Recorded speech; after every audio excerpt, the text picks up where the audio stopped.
মানে ভাবতে পারছো শুধু আপনারা আমরা পাপ করি না, আমার বেটা কৃষ্ণ পাপ করে। পাপ করেছিল কি পাপ না, অরিষ্টাসুরকে বধ করেছিল, মানে একটা অসুরকে বধ করেছিল। হ্যাঁ, আর এই অসুরটা কি করেছিল জানো, কৃষ্ণের গাভীগুলো ছিল ধবলি শ্যামলী কালী কমলী মঙ্গলী, আর এদেরই ভিতরে ওই অরিষ্টাসুর একটা গোমাতার রূপ ধারণ করে প্রবেশ করেছিল। কিন্তু কৃষ্ণ চিনল কি করে যে ওটা অসুর? সবার মধ্যে মিলে আছে তো চিনতে পারবে না, কিন্তু কৃষ্ণ চিনল কি করে? প্রত্যেকটা গাভী চলছে, প্রত্যেকটা গাভীর ছায়া পড়ছে মাটিতে, কিন্তু অরিষ্টাসুরের ছায়া মাটিতে পড়ছে না। তখনই কি করেছিল কৃষ্ণ, ওই গাভীটাকে নিয়ে বনবন করে 3 বার একেবারে ঘুরিয়ে মাটিতে আছাড় দিয়ে শত্রুতা করে এসেছিল কৃষ্ণকে মারবে বলে, কিন্তু কৃষ্ণ মারলো, মেরে বাবা সেই গরুর পায়ের খুরটা, মানে যেটাকে বলছে গোষ্পদ, ওই গোষ্পদের চিহ্নটা ভগবান চরণে রেখে দিয়েছে। ভগবান বলছে ভক্ত যদি ভক্তি দিয়ে ডাকে তাকে আমি হৃদয়ে জায়গা দিই, আর ভক্ত যদি শত্রুতা দিয়ে ডাকে তাকে আমি আমার চরণ ছাড়া করি না। অরিষ্টাসুর মারতে এলো, তবু কিন্তু বাবা তার ওই গোমাতার পায়ের খুরের চিহ্নটা ভগবানের চরণের তলায় রেখে দিয়েছে। কিন্তু রেখে দিলে কি হবে? রাধারানী গোবিন্দকে বলেছিল, বধূ তুমি হলে মহাপাপী। রাধে, এটা তুমি কি বলছো? আমি কেন পাপ করব? আরে ওটা তো আমার গরুর মধ্যে কেউ নয়, ও তো অরিষ্টাসুর অসুর, ওই যে গরুর রূপ ধরেছিল। তখন আমার রাধারানী বলছে যে দেখো বধূ, সে অসুর হোক আর যাই হোক, গাভী হয়েছে তো, আর ওকে যখন মেরেছো তুমি গোহত্যা করেছো, আর গোহত্যা করে তোমার সর্বশরীরটা পাপী হয়ে গেছে। রাধে গো, ও গো রাধে গো, তুমি আমার করুণাময়ী প্রেমময়ী মানময়ী রাধে, প্রেমময়ী রাধে, তাহলে বলে দাও আমি পাপ থেকে মুক্তি পাবো কি করে? রাধারানী বলেছিল, বধূ গো, ও গো বধূ গো, তোমাকে 12 বছর তীর্থে কাটাতে হবে, আর 12 বছর তীর্থে তীর্থে ঘুরে তোমাকে প্রত্যেকটা তীর্থে স্নান করতে হবে, আর প্রত্যেকটা তীর্থে যদি তুমি স্নান করতে পারো তাহলে তুমি পবিত্র হতে পারবে। গোবিন্দ আমার হেসে বলেছিল, রাধে তোমার কি মাথার গন্ডগোল হয়েছে? ওগো প্রেমময়ী রাধে, ওগো প্রেমময়ী রাধে,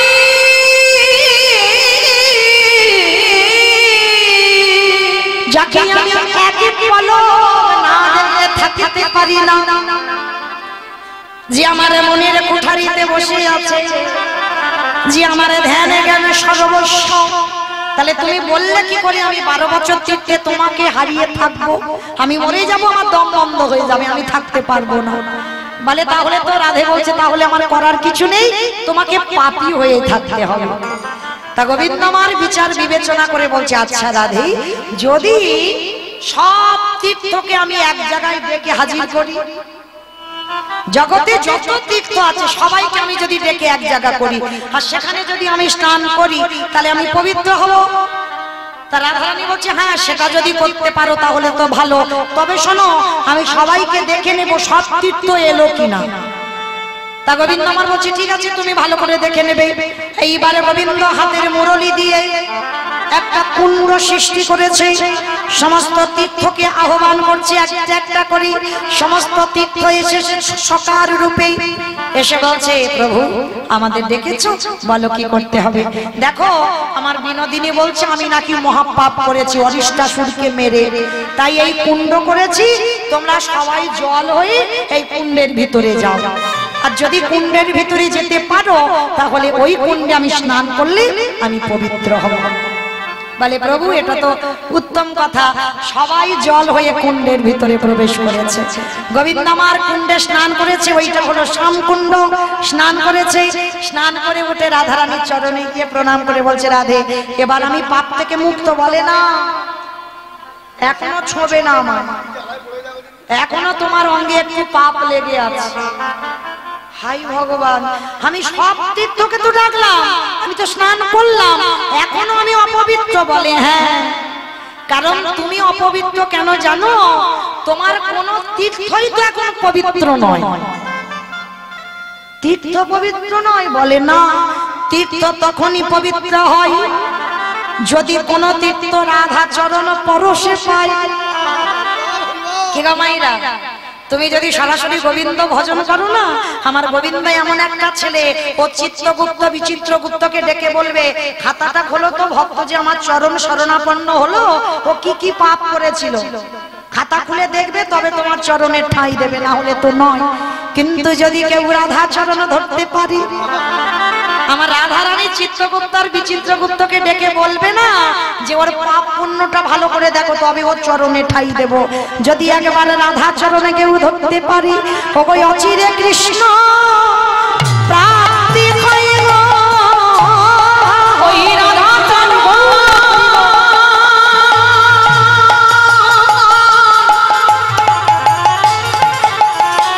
চরণে শরণ নিলে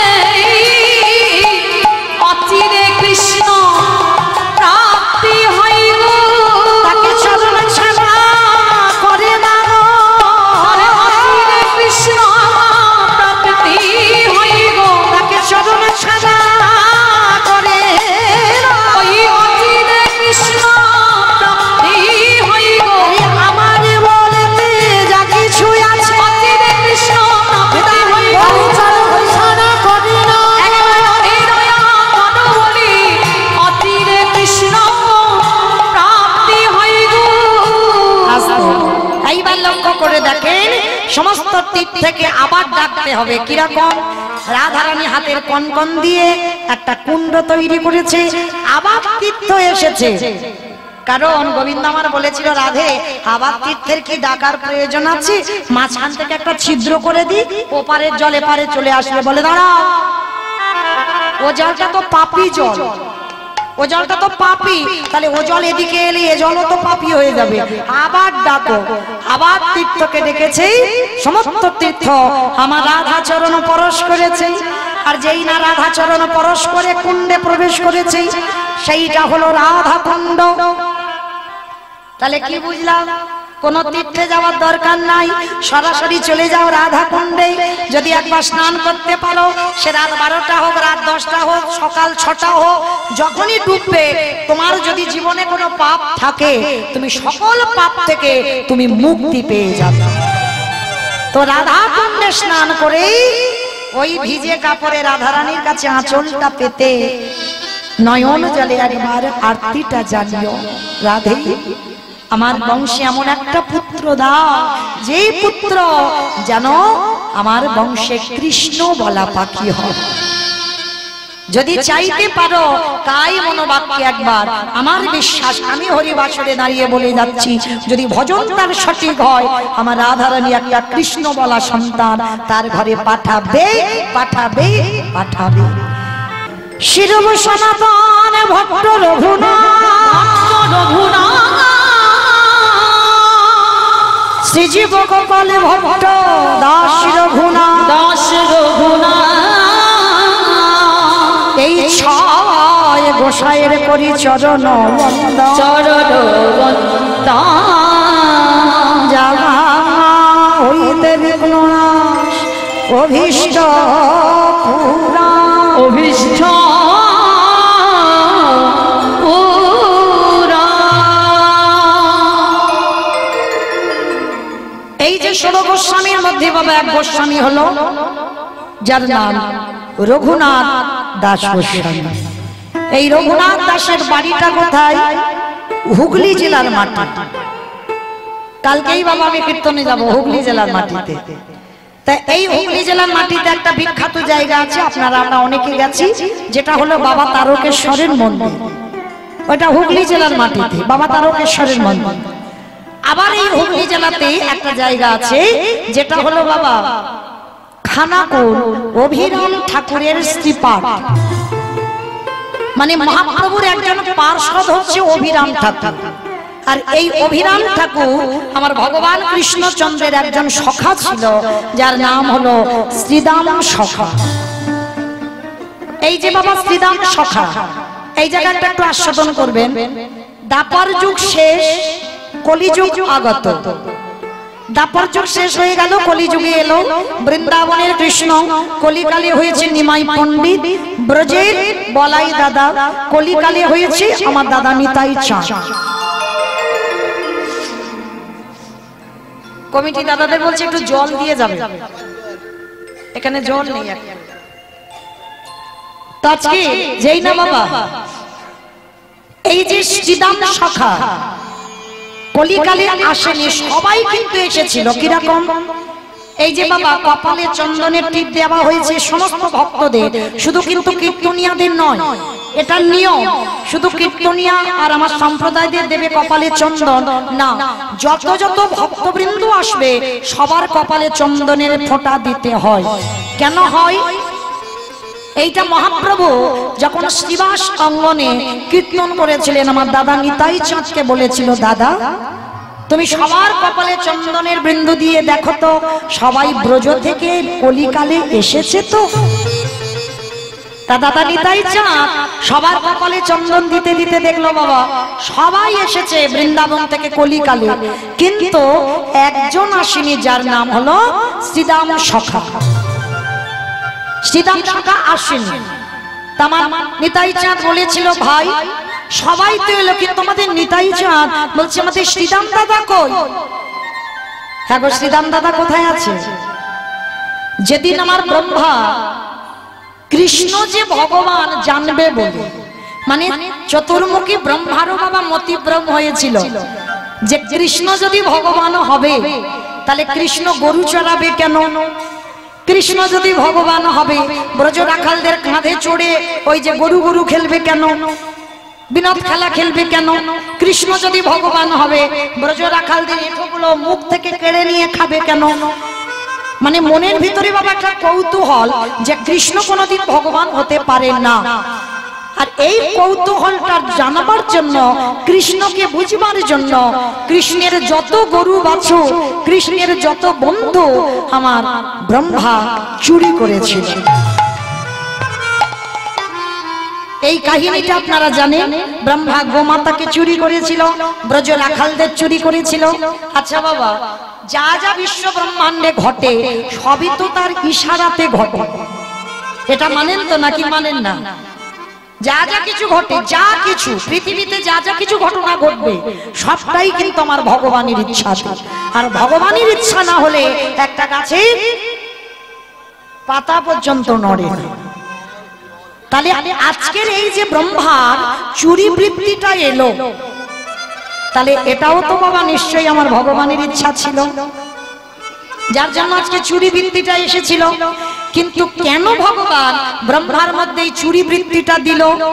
তারও একটা কারণ আছে। কারণটা কি জানো? যেদিন আমার কৃষ্ণ নন্দালয়ে নন্দ উৎসব হচ্ছে, যশোদার কোলে বসে গোপাল ক্ষীর স্বর্ণনি মাখন খাচ্ছে, ব্রজমারা দেখে বলেছিল, আহারে যদি আমরাও গোপালের মা হতাম তাহলে গোপালকে বোধহয় একদিনের জন্য কোলে নিয়ে আমরাও স্তনদুগ্ধ পান করাতাম। ভক্ত বাৎসল্য ভগবান মনে রাখবেন, ভগবান বারে বারে বলেছে, যে আমারে চাই তারই আমি চাই, যে আমারে না চাই তারই আমি না চাই। তাহলে ব্রজমারা যেই না বলল একটা দিন কি কৃষ্ণকে ছেলে রূপে পাবো না, ভগবান বলেছিল, ওই খেলতে খেলতে বলেছিল, তথাস্তু মা, কোনো না কোনো দিন আমি তোমাদের ঘরে সন্তান হয়ে যাব। সেই ভগবান আজ ব্রহ্মার মধ্যে ওই চুরি বৃত্তি দিল। আরে ব্রহ্মা যখন ব্রজ রাখালদের চুরি করলো, আমার কৃষ্ণ দয়াময় আজ নিজের দেহ হতে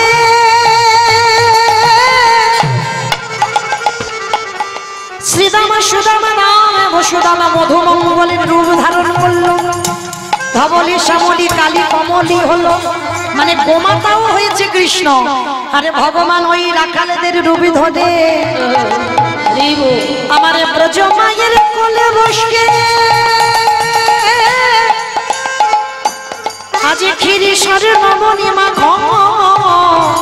সেবা করে আমার ভগবান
স্বর্ণমণি মাখন সেবা করেছে ভক্তের মনোবাসনা পূর্ণ হলো আর এদিকে ব্রহ্মার দর্প চূর্ণ করা হলো। এইবার পরের দিনে আমার গোবিন্দ ওই যে রাখালদের ব্রহ্মা চুরি করে রেখেছিল পরের দিন সবাইকে ডেকেছিল কিন্তু বাবা শ্রীদাম দাদাকে ডাকে ভুলে গেছে। আর শ্রীদাম দাদা মনে মনে চিন্তা করলো কানাই তুই সবার নাম ধরে ডাকলি কিন্তু আমায় ডাকলি না। আর আমিও প্রতিজ্ঞা করলাম মরেও যদি যাই এই গুহার মধ্যে আমি বসে থাকবো যতদিন না তুই আমায় ডাকবি ততদিন এই গুহা থেকে আমি বার হব না। বসে আছে গুহার মধ্যে আর শ্রীদাম সখা বসে থাকতে থাকতে বাবা বৃন্দাবন শেষ দাপার যুগ শেষ এসে গেল কলিযুগ। সবাই ভগবান যে যারকে সঙ্গে নিয়ে চলে এসেছে আর যেই না দেখেছে কপালে চন্দন দিতে গিয়ে শ্রীদাম আসে ভগবানের মাথায় হাত পড়ে গেছে। দাদা সর্বনাশ সেই ব্রহ্মা রাখাল চুরি করেছিল আমি সবাইকে ডেকেছি কিন্তু শ্রীদাম দাদাকে তো ডাকিনি।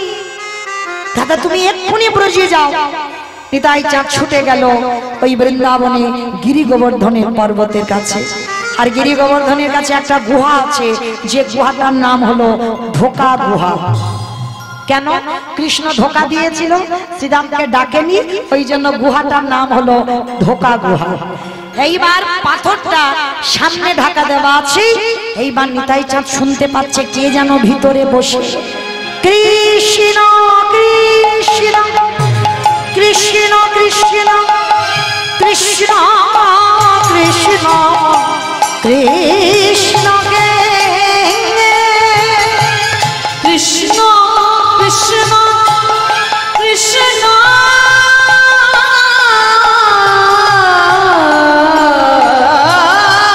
কৃষ্ণ কৃষ্ণ দেখা দে। নিতাই চাঁদ তাড়াতাড়ি করে পাথরটা সরিয়ে বাবা দেখে না ইহা বড় একটা লম্বা লোক বসে আছে। কেন সত্যযুগের মানুষ 21 হাত যে যার হাতে 21 হাত সত্যযুগে। ত্রেতা যুগের মানুষ হচ্ছে 14 হাত, দাপরের মানুষ হচ্ছে 7 হাত আর কলির মানুষ হচ্ছে যে যার হাতের 3.5 হাত। তাহলে নিতাই চাঁদ 3.5 হাত আর শ্রীদাম দাদা তো এখনই জন্ম নেয়নি এখনো সেই দাপরেতে আছে তার মানে 7 হাত মানুষ। তা নিতাই চাঁদ যেই না হাত ধরে টেনে বের করেছে বাবা নিতাই চাঁদ যেন শ্রীদাম দাদার কাছে বেটে হয়ে গেছে। মানে একটা ছোট ছেলে দাঁড়িয়ে আছে আর 7 হাত লম্বা শ্রীদাম সখা। নিতাই চাঁদ যেই না তাকাচ্ছি ওরে বাবা এত লম্বা লোক। মনে পড়ে গেল ওটা তো দাপর যুগে এখন আসি এ তো ফিরে এখনো আসেনি।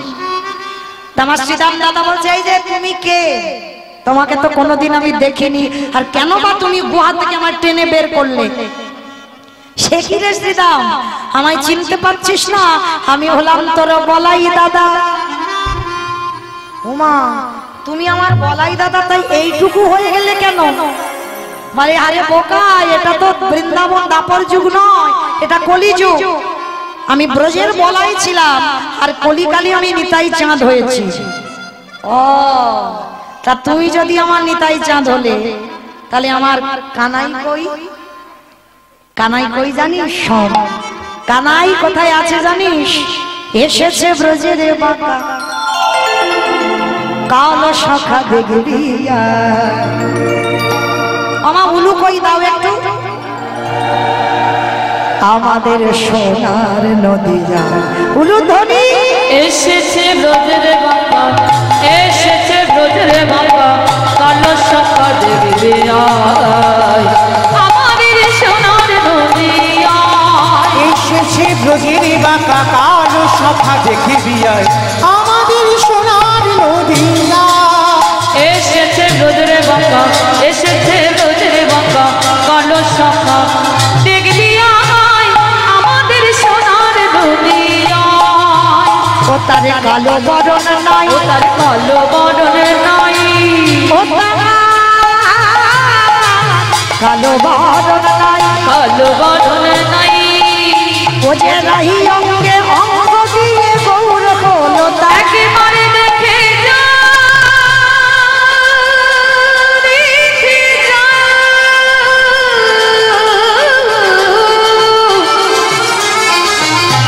নিতাই গৌর হরিল।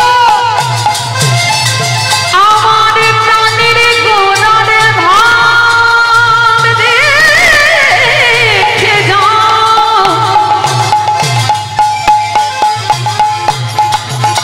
ওই প্রাণের গোনা কেমন নাচে দেখে যা।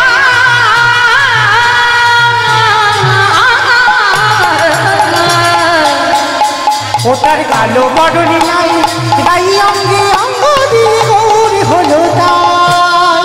ও তারে রং ফিরেছে ঢং ফিরেছে, রং ফিরেছে ঢং ফিরেছে, রং ফিরেছে ঢং ফিরেছে। ও তার রং ফিরেছে ঢং ফিরেছে।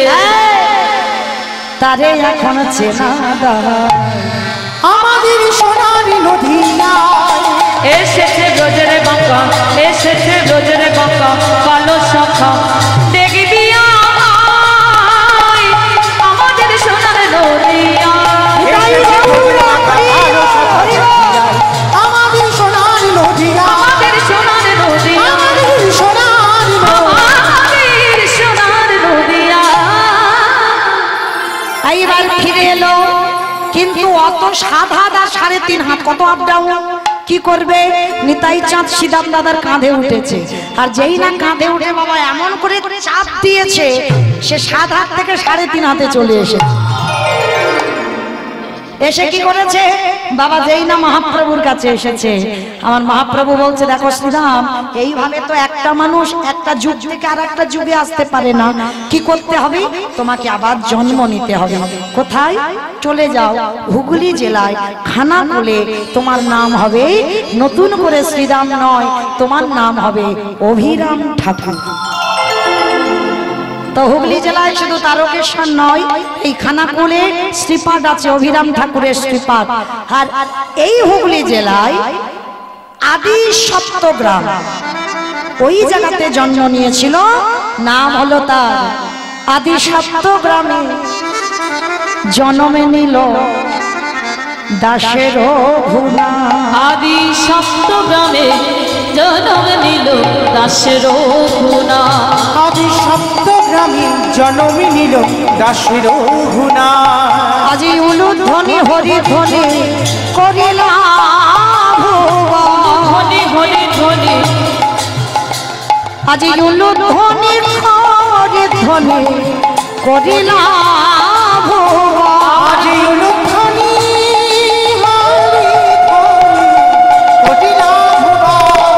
উলুধ্বনি হরিধ্বনি করিলা। ঢাকে বাজে ঢোলকে বাজে মাদলেরই রোল। ঢাকে বাজে ঢোলক বাজে মাদলেরই বোল। ঢাকে বাজে ঢোলকে বাজে মাদলেরই রোল। ঢাকে বাজে ঢোলক বাজে মাদলেরই বোল। ওই না পাড়া প্রতিবেশীগণ আনন্দিত মন। পাড়া প্রতিবেশী গণের আনন্দিত মন। তাদের আনন্দ যার ধরে না, দেখো আনন্দ ধরে না, আনন্দ যার ধরে না। আজ আনন্দ ধরে না।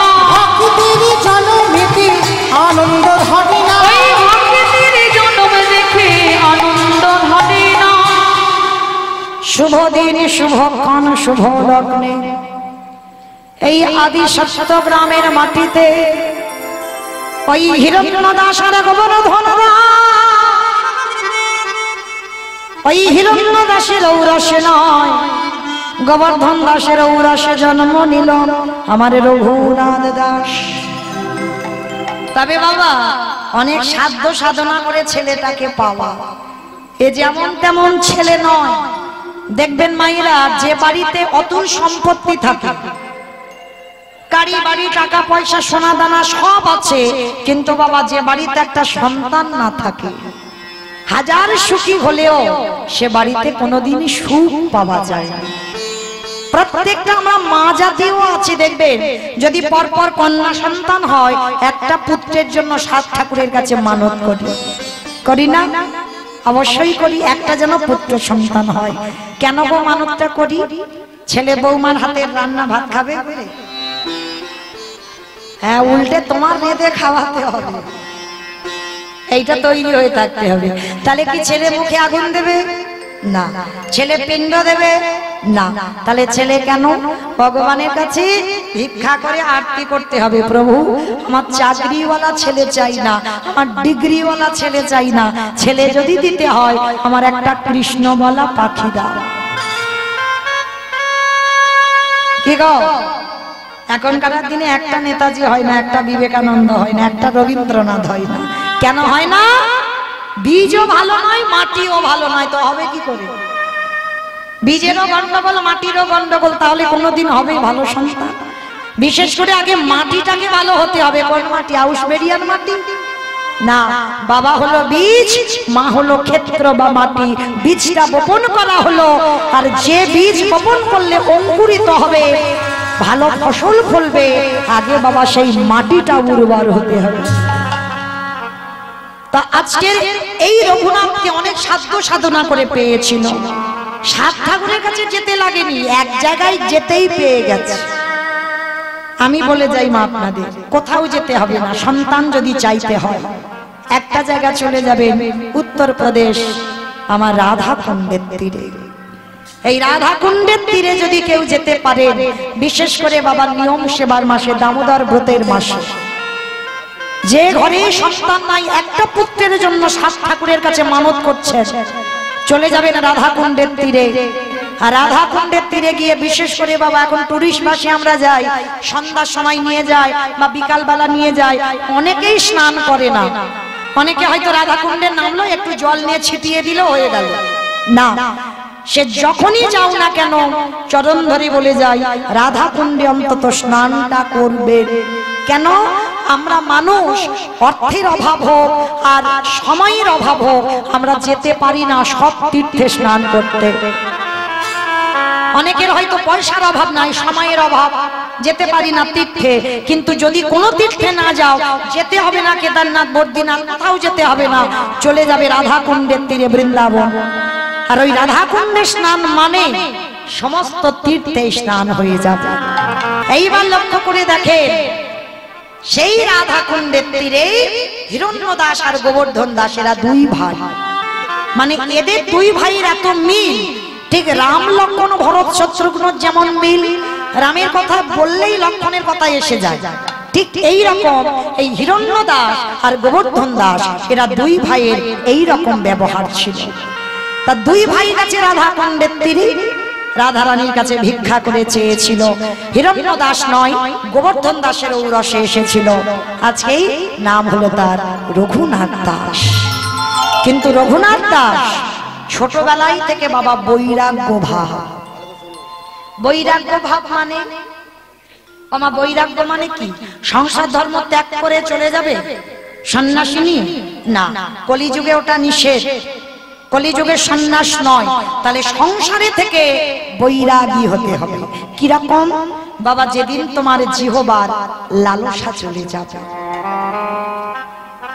রবিবার এলে যে মাংস কষা করতে হবে, এই লালসা থাকবে না। কোন রকমের পেটটা ভরার মতো একটু আলু সিদ্ধ অন্ন হলেই হয়ে যাবে। মানে আহামরি যে তরি তরকারি করতে হবে, অন্ন ব্যঞ্জন প্রয়োজন নেই, কোন রকমের পেট ভরার মতো।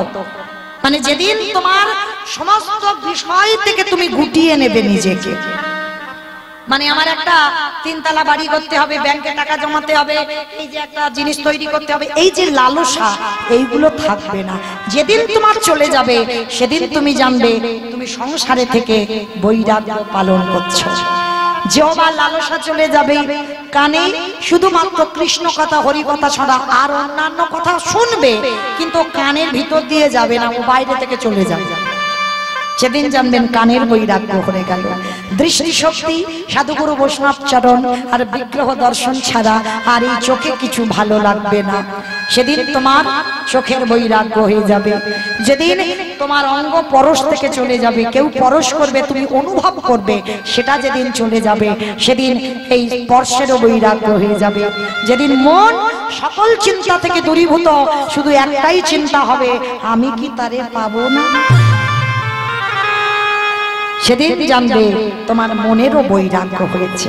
তা এই রঘুনাথ ছোটবেলা থেকেই তার বৈরাগ্য ভাব। তার জ্যাঠামশাই আর বাবা মনে মনে চিন্তা করলো ছেলেকে তো একটু পড়াশোনা করাতে হবে। তা নিয়ে গেল কোথায়? গুরুর পাঠশালায়, যার নাম হলো বলদেব আচার্য। আর এই বলদেব আচার্যের কাছে নিয়ে গেল, কিন্তু নিয়ে গেলে কি হবে বাবা? আর একটা কথা মনে রেখো, এই বড় লোকের ছেলেরা একটু জেদি হয়। জেদি মানে কিরকম দেখবেন, যেটা বলবে তো সেটা তখন দিতে হবে। তা বলদেব আচার্য রঘুনাথকে দেখে কিছুতেই পাঠশালায় নিতে চাইছে না। কেন? বলে ছেলে জীবনে ভালো হবে না, বড় লোকের ছেলে, খামখেয়ালি ছেলে, ও যেটা মনে করবে সেটা, বাবা ও ছেলেকে রাখা যাবে না। তো হিরণ্য দাস, গোবর্ধন দাস বলছে, দেখেন আমাদের রঘুনাথ খুব ভালো ছেলে, আপনি একবার কৃপা করে ওকে চরণে আশ্রয় দেন। ঠিক আছে, আমি দিচ্ছি ওকে চরণে ঠাই, তবে মনে রেখো যদি কোনোদিনই রঘুনাথ অন্যায় করে সেদিন কিন্তু আশ্রম থেকে গলা ধাক্কা দিয়ে ওকে বের করে দেব। তাই হিরণ্য দাস আর গোবর্ধন দাস বলছে, গুরুজি আমাদের রঘুনাথ কোনোদিন অন্যায় করতেই পারে না, ছোটবেলা থেকে তো দেখছি ওর চরিত্রটা কেমন, ও অন্যায় করতে পারে না। আশ্রমে রেখে বাবা জ্যাঠা চলে গেল। অন্যান্য পড়ুয়ারা তারা সবাই খেলাধুলা করে, হাসি ঠাট্টা করে, কত গল্প গুজব, মারামারি পিটাপিটি করে, কিন্তু রঘুনাথ পাঠশালায় গুরুদেব ভাগবত নিয়ে বসে। রঘুনাথ সবার সামনে, ছোট্ট 5 বছরের রঘুনাথ সবার সামনে বসে থাকে। এই জায়গাটা মায়ের একটু মন প্রাণ দিয়ে আস্বাদন করবে। আমরাও একটা মা, আমাদেরও সন্তান আছে, তৈরি করতে পারলাম না, কিন্তু রঘুনাথ ছোটবেলা থেকে তার ভাবটা দেখে। 5 বছরের রঘুনাথ বসে আছে, ভাগবত পাঠ করছে বলদেব আচার্য গুরুদেব। সমস্ত পড়ুয়ারা কত গল্প করছে, কত হাসি ঠাট্টা মারামারি করছে, আর রঘুনাথ ওই ছোট্ট ছেলে সবার সামনে বসে বসে নয়ন জলে বুক ভাসিয়ে কাঁদছে। বলদেব আচার্য তো অবাক হয়ে গেল, আরে বাবা, আমি ভাগবত পড়ছি এত কঠিন, এ কি বুঝতে পারছি, এত কাঁদছি কেন? তার রঘুনাথকে ডেকেছে গুরুদেব, রঘুনাথ এখানে এসো তো বাবা, আমার কাছে এসো। একটা কথা মনে রাখবে বাবা, যারা জ্ঞানী ব্যক্তি হয় তারা কোনোদিন কাউকে তুই বলে সম্বোধন করে না। কেন? যারা শিক্ষা দেবে তাদের নিজের যদি শিক্ষাটা না থাকে, তাহলে বাবা তারা শিক্ষাটা দিয়ে কি করবে? সে ছোট হোক আর বড় হোক, প্রথম দর্শনে বাবা কোনোদিন তুই বলে সম্বোধন হয় না। গুরুদেব ছোটবেলা থেকে ছোট বাচ্চাদের শেখাচ্ছে। তো রঘুনাথকে ডেকেছে, বাবা আমার কাছে এসো তো দেখি। যেই না রঘুনাথকে কাছে ডেকেছে, রঘুনাথ কি করেছে? মাটিতে শুয়ে পড়ে দণ্ডবত প্রণাম। এই জায়গাটা ভালো করে দেখেন, শিক্ষা কাকে বলে? কারণ আমরা নারী জাতি, আমাদের মাটিতে শুয়ে পড়ে দণ্ডবত প্রণাম নিষিদ্ধ। আমাদের হাঁটু দুটো মাটিতে রেখে প্রণাম করতে হয়, আর যারা পুরুষ তারা বাবা ষষ্ঠঙ্গে দণ্ডবত প্রণাম করে, এটা পুরুষদের। তো আজকের বাবা রঘুনাথ দণ্ডবত প্রণাম, আর প্রণাম করে বলছে, রঘুনাথ একটা কথা বলবো বাবা। কি কথা গুরুজি? আচ্ছা আরে আমি ভাগবত পাঠ করছি আর তুই যে পাগলের মতো বসে বসে কাঁদছিস, হ্যাঁ রে, তুই ভাগবতে তুই এই পাঠের কিছু বুঝতে পারছিস? রঘুনাথ বড় জোর করে বলছে, গুরুদেব আমি কিছু বুঝতে পারছি না। ঠিক, তাহলে বুঝতে পারছিস না, তাহলে অত পাগলের মতো কাঁদছিস কেন? গুরুদেব আমি কাঁদছি একটাই কারণ, আমি কি তারে পাবো না? বলো না গুরুদেব, আমি কি তারে পাবো না? হ্যাঁ বাবা, এইটুকু ছেলে তোর এত আকুলতা, তোর হৃদয়ে এত প্রেম, এত আকুলি বিকুলি ভগবানকে পাওয়ার জন্য। বাহ বাহ বাবা বাবা, ভেবেছিলাম তুই বড় লোকের ছেলে, খাম খেয়ালি হবি। আশীর্বাদ করলাম বাবা, তোর কৃষ্ণ দর্শন হবে। কেন হবে? যার হৃদয়ে এত আকুলি বিকুলি থাকে, যার হৃদয়ে এত আকুলতা থাকে ভগবানের জন্য, তার তো দর্শন হতেই বাধ্য। এই জায়গাটা মনে রাখবেন বাবা, এই জায়গাটার কথা, হৃদয়ে আকুলতা লাগবে। শ্রী শ্রী রামকৃষ্ণ পরমহংসদেব, তার একটা শিষ্য ছিল নরেন। নরেন প্রশ্ন করেছিল, গুরুদেব ভগবানকে পেতে গেলে কি করতে হবে গো? ভগবান যে পাবো, আমার মধ্যে কি রকম অনুভব হবে, আমি বুঝবো ভগবান পেয়ে যাব?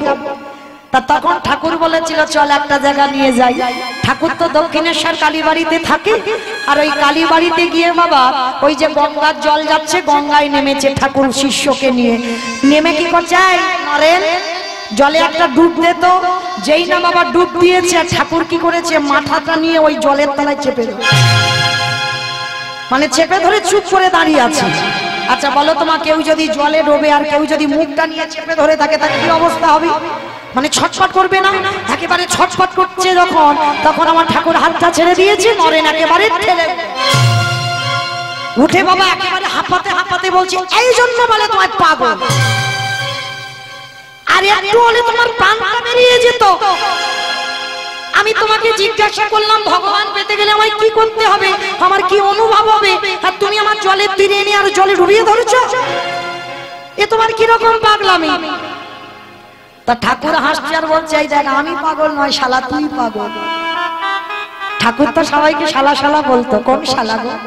বউয়ের ভাই শালা না, পাঠশালা না, গোশালা না, তাহলে কোন শালা? শা মানে মুক্তি, লা মানে নৌকা। মুক্তির নৌকাতে ঠাকুর পারাপার হয়ে যাবে, ওই জন্য সবাইকে শালা শালা বলে ডাকতো। তার নরেনকে বলছে, তুই শালা, আমি পাগল নয়, তুই পাগল। কেন? আমি কি করে পাগল হলাম? বলে পাগল না, শোন, তুই আমার কাছে জানতে চাইলি ভগবান যে পাবো আমার অনুভবটা কি হবে, ওই জন্য তো জলের তলায় তোর মাথাটা চেপে, তুমি জানো চেপে ধরেছিল, আমি তো মরে যেতাম। আচ্ছা নরেন বলতো দেখি, যখন তোর ওই মাথাটা নিয়ে আমি জলের তলায় চেপে ধরেছিলাম, তোর কি রকম হচ্ছিল? মানে হাসি পাবে না বাবা, আর রাগও ধরবে না? হ্যাঁ, বলে শোনো ও পাগল ঠাকুর, যখন তুমি চেপে ধরেছিলে আমার এই বুকটার ভিতরে আঁকু পাকু করছিল, এই যেন বেরিয়ে যায়, এই যেন বেরিয়ে যায়। শোন রে, যতদিন না তোর ভগবানের প্রতি এইরকম আঁকু পাকু আসবে, যতদিন না ভগবানের জন্য তোর আকুলতা আসবে, ততদিন কোনোদিন তোর ভগবত দর্শন হবে না। নিতাই গৌর এই জন্য আজকের লীলায় বলদেব আচার্য রঘুনাথকে বলল, তোর হৃদয়ে এত আকুলতা ভগবানের জন্য, পাবি বাবা পাবি, তোর কৃষ্ণ দর্শন হবে। ছোটবেলা থেকে সাধুগুরু বৈষ্ণবদের সান্নিধ্যে থেকে তাদের কৃপা লাভ করেছিল রঘুনাথ। ওই নামাচার্য হরিদাস ঠাকুর লক্ষ্য হীরাকে উদ্ধার করে এসেছিল বাবা এই বলদেব আচার্যের পাঠশালায়। আর যেই না এসেছে, সমস্ত পড়ুয়ারা ছুটে গিয়ে হরিদাস ঠাকুরকে সবাই পঞ্চাঙ্গ প্রণাম, আর রঘুনাথ ছুটে গিয়ে হরিদাস ঠাকুরকে দেখে মাটিতে শুয়ে পড়ে দণ্ডবত প্রণাম। হরিদাস ঠাকুর হাতটা টেনে তুলেছে, ভক্ত চেনা যায় কি করে? ভক্তের নয়নের দিকে তাকালে হাতটা ধরে টেনে তুলেছে। এই তো এই মাটিতে যদি বীজ বপন করা যায়, অঙ্কুরিত হবেই হবে। কত বড় কথা বাবা। এই মাটিতে যদি বীজ পোঁতা যায় তাহলে অঙ্কুরিত হবেই হবে। এই তো সেই সরভূমির মাটি, এই তো সরভূমির মাটি পেয়ে গেছি। আর ছোটবেলা থেকে রঘুনাথ দাস নামাচার্য হরিদাস ঠাকুরকে অনুকরণ করত। কিরকম অনুকরণ? যেমন বাবা এই হরিদাস ঠাকুরের মতো কেউ আর নাম জপ করতে পারবে না। সারাদিনে হরিদাস ঠাকুর যা নাম জপ করতো জগতে আর কোনো ভক্ত করে দেখাতে পারেনি। আর ওদের মধ্যে এই রঘুনাথ দাস গোস্বামী যে দণ্ডবত প্রণাম করত ত্রিজগতে কোনো ভক্ত করে দেখাতে পারেনি। যেমন সব থেকে বেশি নামের সংখ্যা জপ করত হরিদাস ঠাকুর, ঠিক তদ্রূপ দণ্ডবত প্রণাম করত সব থেকে বেশি এই রঘুনাথ দাস।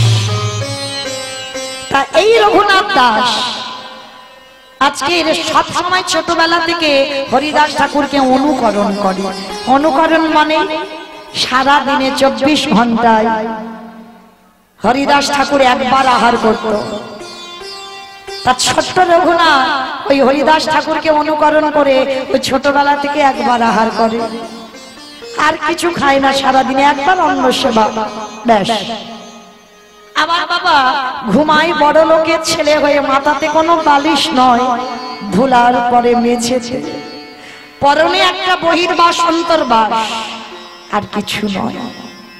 কি গো ভক্ত যদি হয়েছ, দামি পোশাক, দামি অলংকার তোমার জন্য নয়। ভক্তের লক্ষণ কোনদিন বাবা দামি পোশাক, দামি অলংকার, সোনা দানা, এগুলো ভক্তের লক্ষণ নয়। এগুলোকে ত্যাগ করে দিতে হবে, তবে যদি বাবা তুমি কিঞ্চিত ভক্ত হবার অধিকার অর্জন করো। আজকে রঘুনাথ বাড়িতে ফিরে এলো, পড়াশোনা করে একটু বড় হয়েছে, কিন্তু ফিরলে কি হবে বাবা? সর্বক্ষণ রঘুনাথ যেখানে ওই সাধুগুরু বৈষ্ণবরা আসে, রঘুনাথ ঘর থেকে বেরিয়ে যায়। আবার প্রজারা ছুটে গিয়ে রঘুনাথকে হাতে পায়ে ওই দড়ি বেঁধে ধরে আনে। যেখানে ভাগবত পাঠ হয়, যেখানে হরিনাম হয়, রঘুনাথ ঘর থেকে চলে যায় রাতের অন্ধকারে। বাবা জ্যাঠা মনে মনে সিদ্ধান্ত নিল ছেলেকে ঘরে বেঁধে রাখতে হবে। এইবার কি করেছে? রঘুনাথকে শিকল দিয়ে ঘরে বন্দি করে রেখে দিয়েছে, শিকল দিয়ে বেঁধে রেখেছে, ছেলে যাতে কৃষ্ণ ভুলে যায় আর ওই কৃষ্ণ ভজন করতে যাতে সাধুগুরু বৈষ্ণব সঙ্গ না করে। কে গো মা পারবেন? একবার যদি তোমার ঘরের সন্তান কৃষ্ণকে যদি ভালোবাসে, পারবেন কৃষ্ণ ভোলাতে? জগতে যদি মানুষ মানুষকে ভালোবাসে বাবা, ভুলে যাওয়া যায়, কিন্তু একবার যদি আমার কৃষ্ণকে কেউ ভালোবাসে, এই ভালোবাসা কোনোদিন ভুলবার নয়। তো আজকের এই যে হরিদাস ঠাকুরের অনুকরণ করে আজকে রঘুনাথ এমন একটা জায়গায় দাঁড়িয়েছে, পাগল পাগল ভাব। বংশের একমাত্র ছেলে, বড় লোকের ছেলে, যার বাবা জ্যাঠার ইন্দ্রের মতো সম্পত্তি, মানে কত বড় লোক, 12 লক্ষ স্বর্ণ মুদ্রা, 8 লক্ষ কর দিত নবাবকে, মানে কত বড় জমিদার। আর তার বাড়ির ছেলে যদি পাগলের মতো কৃষ্ণ বলে কেঁদে বেড়ায় রাস্তায় রাস্তায়, হ্যাঁ গো বাবা জ্যাঠা পছন্দ করি, ওই জন্য শিকল দিয়ে ঘরে বেঁধে রেখে দিয়েছে। আর যেই না হাতে পায়ে শিকল দিয়েছে রঘুনাথকে, রঘুনাথ বললেন জ্যাঠামশাই ঠিক করেছে, ঠিক করেছে জেঠু, তাকে ভুলবার জন্য তুমি আমায় শিকল দিয়েছো, তুমি আমায় হাত বাঁধবে, পা বাঁধবে, কিন্তু আমার মনটাকে তুমি কি করে বাঁধবে জেঠু? আর ঠিক করেছো, কারণ নিরজন জায়গা না হলে কৃষ্ণ ভজন হয় না। যার জন্য পরম বৈষ্ণব বাবা কেদারনাথ বদ্রীনাথ বেছে নিয়েছে। লোকালয়েতে দেখবেন বাবা নাম সংখ্যা জপ হয়, এটা বাইরের নাম, আর ভিতরের নাম করতে গেলে বাবা জানালা দরজা বন্ধ করে তোমাকে হৃদয়ে কৃষ্ণের প্রতিচ্ছবিটা অঙ্কন করে নাম করতে হবে। সেই নাম হবে বাবা আসল ঘরের নাম। তো আজকে রঘুনাথ বলছে ঠিক করেছো জেঠু, এই যে আমার ঘরে বন্দি করেছো না, তাতে আমার নাম ভজনটা ভালো হবে। রঘুনাথকে বন্দি করে রাখলো বাবা এক সপ্তাহ। খেতে দেয় কিন্তু রঘুনাথ কিছু খায় না, কারণ বাবা ভজনের পদ অবলম্বন করলে আহার নিদ্রা দুটোই কমাতে হবে। আহারও কমাতে হবে আর এই ঘুমও কমাতে হবে, তবেই বাবা তুমি ভক্তি জগতে আগাতে পারবে। তো আজকে লক্ষ্য করে দেখেন রঘুনাথ এক সপ্তাহ কিছু খাচ্ছে না। এগো বংশের একটাই প্রদীপ্ত, কষ্ট হবে না? হিরণ্যদাস খবর পেয়েছে, খবর পেয়ে ছুটে এসেছে, রঘুনাথ রঘুনাথ শুনলাম তুমি নাকি এক সপ্তাহ কিছু খাচ্ছ না, তুমি নাকি যা যা দিচ্ছে সব নাকি ফেলে দিচ্ছ, কেন করছো বাবা তুমি এমন? তুমি আমাদের একটা প্রদীপ কেন বোঝো না? অনেক সাধ্য সাধনা করে আমার রাধারানীর কৃপাতে তোমায় পেয়েছি, তুমি যদি এইভাবে পাগলের মতো আচরণ করো। ঠিক বলেছ জেঠু, আশীর্বাদ করো সত্যি যেন আমি পাগল হয়ে যাই। তুমি আমায় আশীর্বাদ করো আমি যেন সত্যি পাগল হই। পাগল হলে তো কেউ আর ঘরে বেঁধে রাখবে না, আমায় ছেড়ে দেবে। রঘুনাথ কি হয়েছে বাবা তোমার? আচ্ছা ঠিক আছে, আমি তোমার জ্যাঠামশাই বলছি। রঘুনাথ আচ্ছা বলো তো তুমি আমার কাছে কি চাও? জ্যাঠামশাই দেবে দেবে, আমি যা চাইবো তোমার কাছে দেব বাবা দেব। তুই একবার বল, তোরা এই কষ্ট আমি আর দেখতে পাচ্ছি না।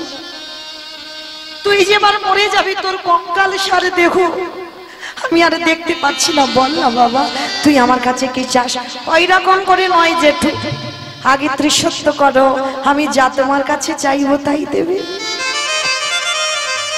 ঠিক আছে বাবা, আমি ত্রিসত্য করলাম, তুই আমার কাছে যা চাইবি আমি তোকে দেব দেব দেব।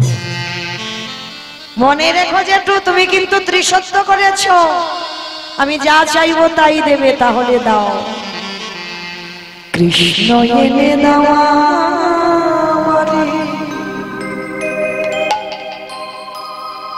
কৃষ্ণ এনে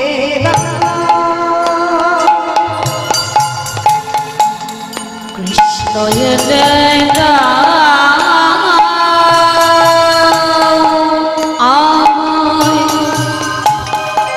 কৃষ্ণ এনে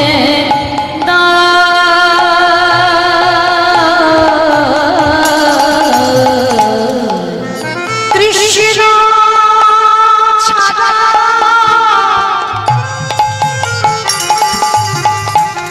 প্রাণে আছে না,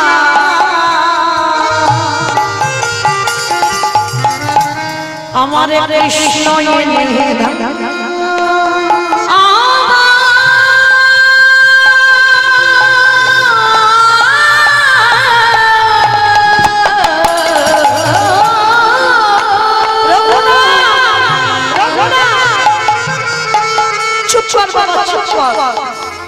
ওই কৃষ্ণ ছাড়া প্রাণে বাঁচে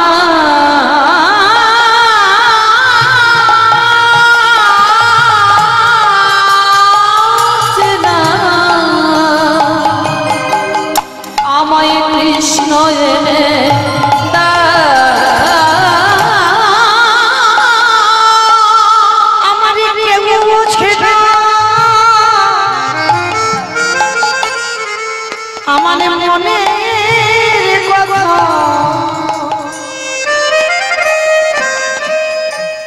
বলে বয়ানি করি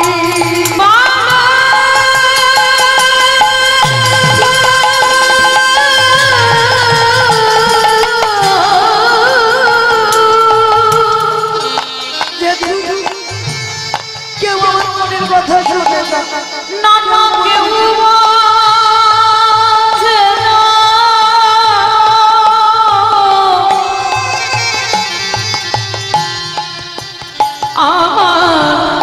মনে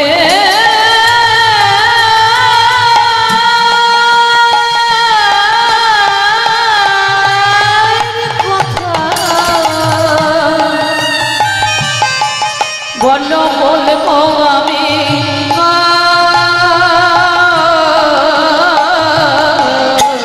কৃষ্ণ এনে দাও আমার কৃষ্ণ এনে কৃষ্ণ এনে দাও আমায় কৃষ্ণ এনে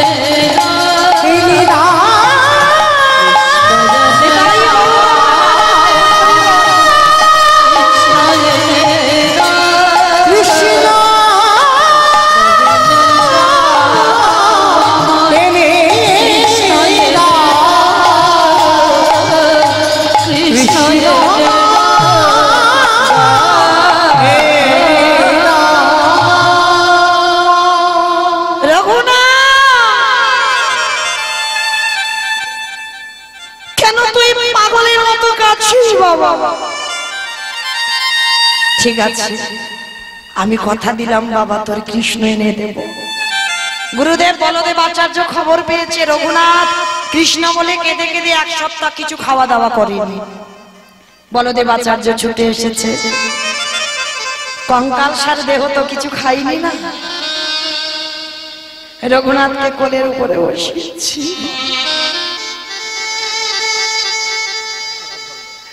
ওই একটা কথা গুরুদেব আমি কি তারে পাবো বলো না গুরুদেব আমি কি তারে পাবো আমি কোথায় গেলে তাকে পাবো একবার বলে দাও আমার যে মন মানে না আমার মন মানে না কৃষ্ণ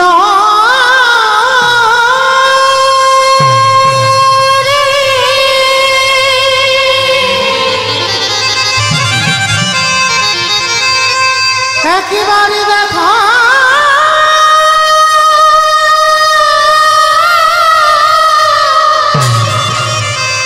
দেখা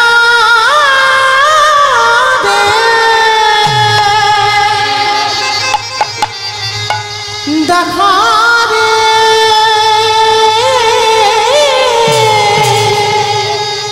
হরে কৃষ্ণ কৃষ্ণ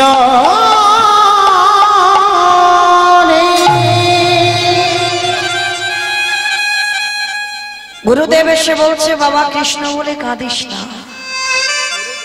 কৃষ্ণ বলে কাঁদলে পাবি না সেই কৃষ্ণ কলিতে গৌরাঙ্গ হয়ে এসেছে রাধা কৃষ্ণ গত্মা দুই দেহ ধরি অনন্য বিলাসী রস আস্বাদন করি এই দুই ভাবিবে চৈতন্য গোসাই ভাব রস আস্বাদিতে দহিয়ে কোঠায়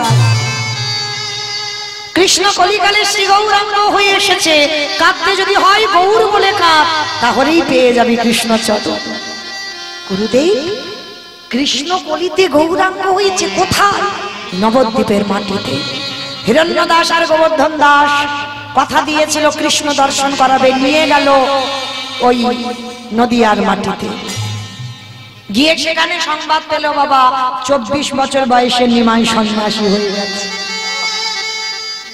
অত সোজা নয় কতটুকু কৃষ্ণ বলে কেঁদেছ কৃষ্ণ পাবে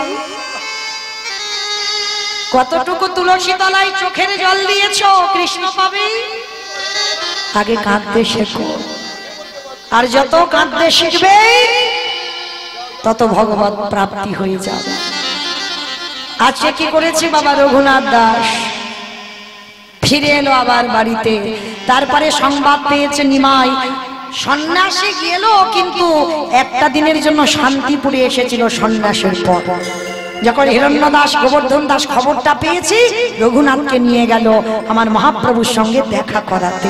আর মহাপ্রভু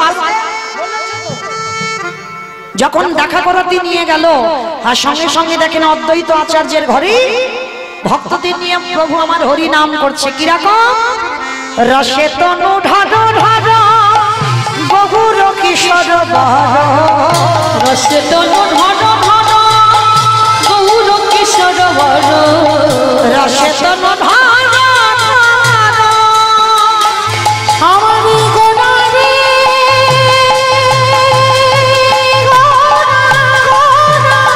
গোনা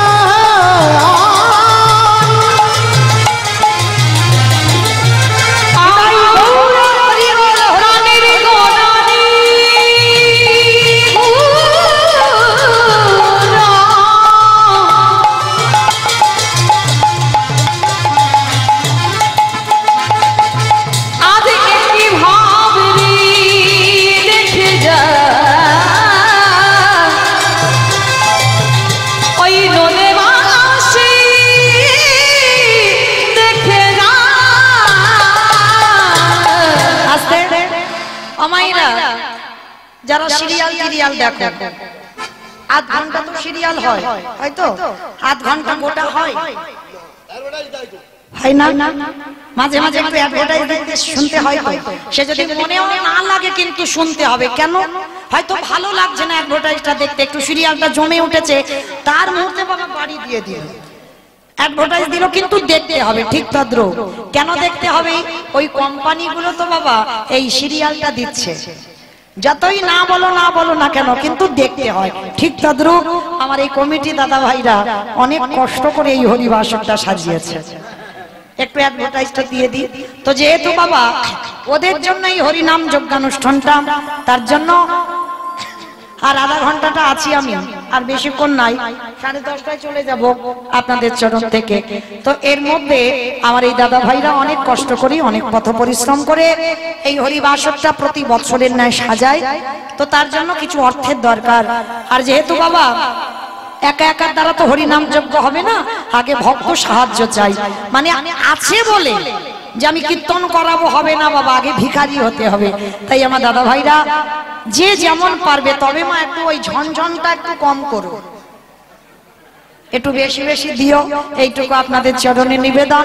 তবে আমি বললাম বলে যেন কেউ উঠে চলে যাবে না, ভালো লাগে দিও, কিন্তু চেষ্টা করো, কারণ আমি জানি আপনারা খুব ভালো ভক্ত। কারণ যেহেতু যাচ্ছে এই সন্ধ্যাবেলায়, আর সন্ধ্যাবেলায় প্রত্যেকেই আমার গোবিন্দ চরণে কিছু দান করবেন, কারণ এ দান বৃথা যাবে না, একদিন পরপারের দান হয়ে দাঁড়াবে। এই 1 টাকার বদলে বাবা ভগবান 1 লাখ টাকা আপনার ব্যাংকে দিয়ে দেবে। কেন? পার্থিব জগতে টাকা দিতে গেলে নমিনও লাগবে, সেই টাকা জমা পড়বে অন্য জনের নাম, নমিনো হয় না? এই যে আমি এত কীর্তন করে যাচ্ছি বাবা, আমার কিছু নাই, হরি বল হরি বল। তাহলে কিছু ব্যাংকে রাখতে গেলে নমিনো করতে হবে, নয় তোমার স্বামী নমিনো হবে, নয় তোমার ছেলে নমিনো হবে, তোমার কিছু নাই। তুমি যদি একবার হাওয়া হয়ে যাও তো সব শেষ। তাহলে এ জগতে টাকা জমাতে গেলে নমিনো লাগে, কিন্তু আমার ওই ব্যাংকে যদি কেউ কিছু দাও, ওর কোনো নমিনো লাগে না। শেষের দিনে তোমার কাছে আমার ভগবান নিজেই নমিনো হয়ে দাঁড়াবে। তাই গৌর প্রেমানন্দ।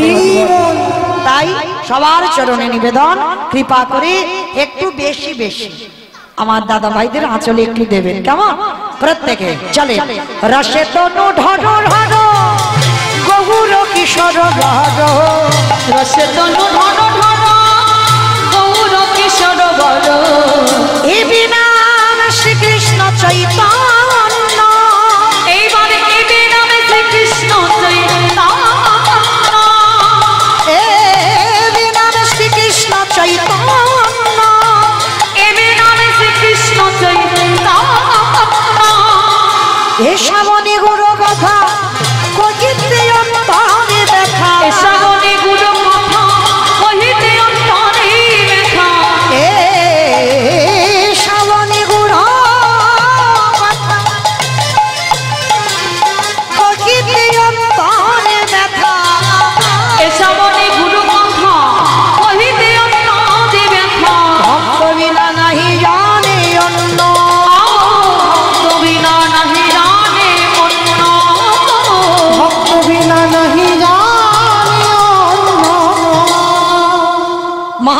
কাছে গিয়ে দেখছে অদ্বৈত আচার্যের ঘরে মা, আমার মহাপ্রভু সন্ন্যাসের পরে ভক্তদের নিয়ে হরিনামে মেতেছে।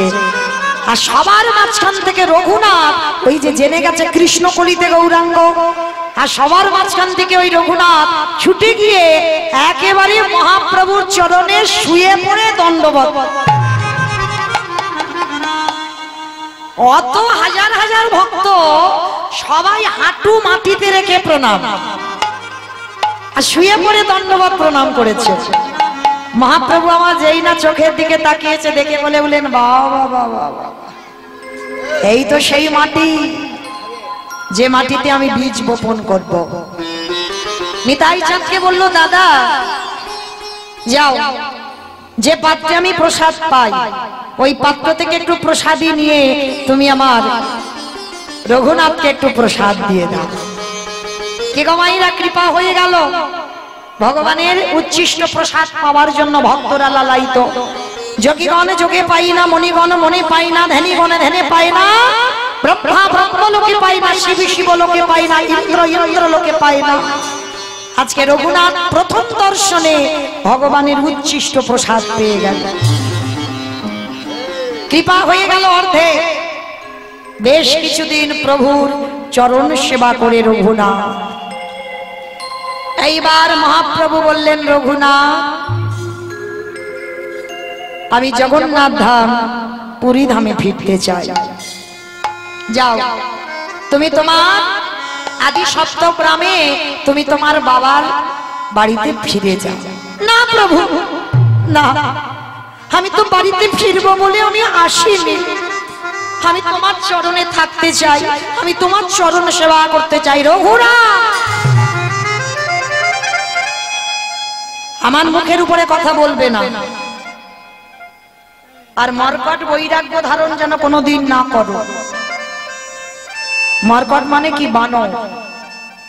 হনুমান হলো ত্যাগী, বানর হলো ভোগী। এটা মৌমিতা বলছে না বাবা। আজ রঘুনাথ ছোটবেলা থেকে বৈরাগ্য ভাব, তবু মহাপ্রভু বলছে মর্কট বৈরাগী হবে না, লোক দেখানো বৈরাগ্য ধারণ কোনোদিন করবে না রঘুনাথ। একটা কথা মনে রেখো, যতদিন না কৃপা হবে ততদিন তুমি সংসার ত্যাগ করে তুমি বৈরাগী হতে পারবে না। কে গো মাইরা, অনেকে মনে মনে বলে আমি সাধু সঙ্গ করব, বৈষ্ণব সঙ্গ করব, ভক্ত সঙ্গ করব। অনেক বছর ধরে চিন্তা ভাবনা চলছে, কিন্তু হচ্ছে না। কেন হচ্ছে না? টাইম লাগবে, এখনো তোমার কৃপা হয়। আর কৃপা যেদিন হবে তোমাকে যেতে হবে না গুরু চরণে, গুরু এসেই তোমার কাছে ধরা দিয়ে দেবে। কৃপা যেদিন তোমার হয়ে যাবে। তাই রঘুনাথকে বলছে, রঘুনাথ ঘরে ফিরে যাও। ঘরে ফিরে গিয়েই পড়াশোনা করেছো, বড় হয়েছো, শিক্ষিত হয়েছো, বাবার জায়গা জমি দেখভাল করো, রাজত্ব দেখভাল করো, জমিদারি দেখভাল করো, তাতে তোমার মঙ্গল হবে। না প্রভু, আমার ওই জমিদারি ভালো লাগে না, আমার রাজ ঐশ্বর্য ভালো লাগে না। আমি যেটা বলছি রঘুনাথ তুমি সেটা করো। যাও, ফিরে যাও, আমার কথার উপরে কথা দিও না। যেদিন তোমার টাইম হবে সেদিন তোমাকে আসতে হবে না, আমি তোমাকে ঘর থেকে টেনে নিয়ে আসব। বেশ, প্রভুর চরণে প্রণাম করে চলে আসছে রঘুনাথ নিজের ঘরে। নৌকায় উঠেছে, নৌকায় উঠে বলছে, দয়া একদিন না একদিন তোমার প্রত্যেকের এই ভব নদী পার হতে হবে, তাই না? কেউ চিরস্থায়ী নয়, ক্ষণস্থায়ী। মৃত্যু দরজায় দাঁড়িয়ে আছে, এই ঢুকবো বলে কথা। ও সবার বাড়িতে ঢুকবে বাবা, চিন্তার কারণ নাই। হ্যাঁ, মৃত্যু দরজায় আছে সেটা নিশ্চিত ভেবে যাও। আজ আছো, কাল নাই। তাহলে আজকের কীর্তন শুনছো, কালকে যে শুনবো এই গ্যারান্টিটা কিন্তু দিতে পারবে না।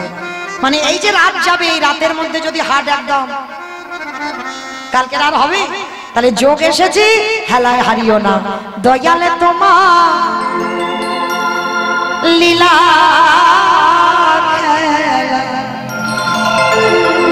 দয়ালে তোমার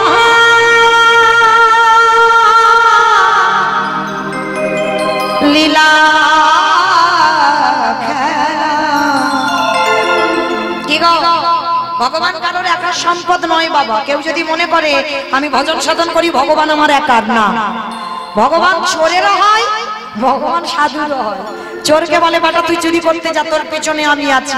আর মালিককে বলে তুই নিশ্চিন্তে ঘুমা, তোর মাল আমি পাহারা দিচ্ছি। ও বেটা সবার বোঝা বড় ভাই। দিনের বন্ধু করুণা সিন্ধু বাবা শ্যামলা, দিনের বন্ধু করুণা সিন্ধু বাবা শ্যামলা, দয়াল লীলা খেলা, দয়াল তোমার লীলা খেলা বোঝা বড় দয়াল বন্ধু করুণা সিন্ধু বাবা শ্যামরায়, দয়াল বন্ধু করুণা সিন্ধু বাবা শ্যামরায়। তুমি তো সেই ব্রজের রাখাল, নদিয়ারে নিমা,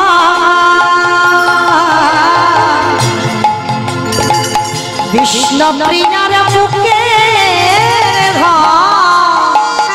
যশোদার জীবন,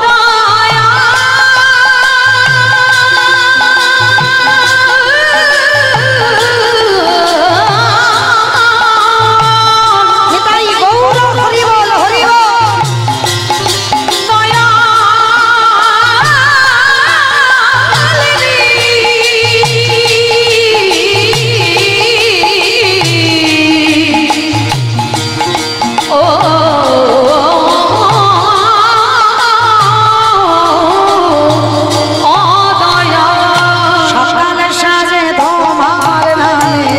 সকল সাধে তোমার দয়াল সুখ সাদিগা, দয়াল বন্ধু করুণা সিন্ধু বাবা শ্যামরায়, দয়াল বন্ধু করুণা সিন্ধু বাবা শ্যামরায়,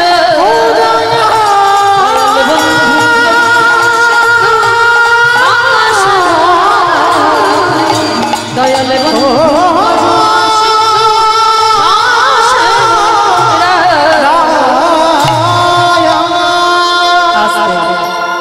রঘুনাথ বাড়িতে ফিরলো, আর যেই না বাড়িতে ফিরেছে বাবা এখনো কৃষ্ণ নামের ভূত মাথা থেকে নামেনি। কৃষ্ণ দর্শন করে এলো, মানে কৃষ্ণ তো গৌর দর্শন করে এলো, কিন্তু সে ভূত আর নামছে না। তা বাবা যেটা মনে মনে করছে এর কাঁধে এবার একটা জল চাপাতে হবে। আমার কাঁধে জল চাপানো মানে বোঝো কি গো, এর বিয়ে দিতে হবে। কারণ এটা আমাদের কথা নয়, এগুলো ঠাকুমাদের কথা।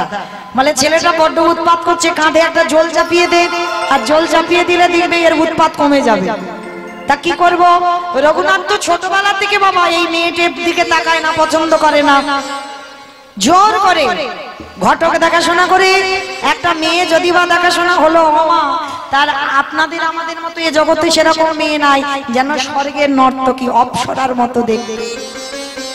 মেয়েটার খুঁজে খুঁজে বের করেছে রঘুনাথ, ওই মেয়েটাকে পেলে যেন কৃষ্ণ ভুলে যায়। কিন্তু আগো যে সব থেকে রূপবান তাকেই যদি কেউ একবার ভালোবাসে, আর কারোর রূপ সেই নজরে পড়বে। হ্যাঁ দেখবেন মা, জগন্নাথ দেখতে ভালো নয়, ছোট জগন্নাথ, হাত নাই, চোখ দুটো বড় বড় গোল গোল, কিন্তু যদি একবার জগন্নাথকে কেউ ভালোবাসো, যদি মনটা তার চরণে দিয়ে দাও, মনে রেখো মা, একবার সে যদি একেবারে রূপবান ভগবান এনে দাও, সেদিকে নজর যাবে না। কেন বলে? আমার ওই কালোই ভালো, আর ওই যে বড় বড় চোখ, ওই যে হাত নাই পা নাই, ওইটা আমার ভালো। আমার ওই ভালো বাঁশি ধরে আছি, ওসব আমার লাগবে না। কারণ আমার ওই জগন্নাথই দেখতে ভালো লাগে। তাহলে যে যাকে ভালোবাসি একেবারে হৃদয় দিয়ে ভালোবাসতে হবে, না হলে আজকের ভালোবাসবো, কালকের ওই ভালোবাসবো, পরশু ওই ভালোবাসবো, এটা ভালোবাসা না। কেমন? তা যাকে ভালোবাসতে হবে একজনের চরণ আশ্রয় করে থাকতে হবে।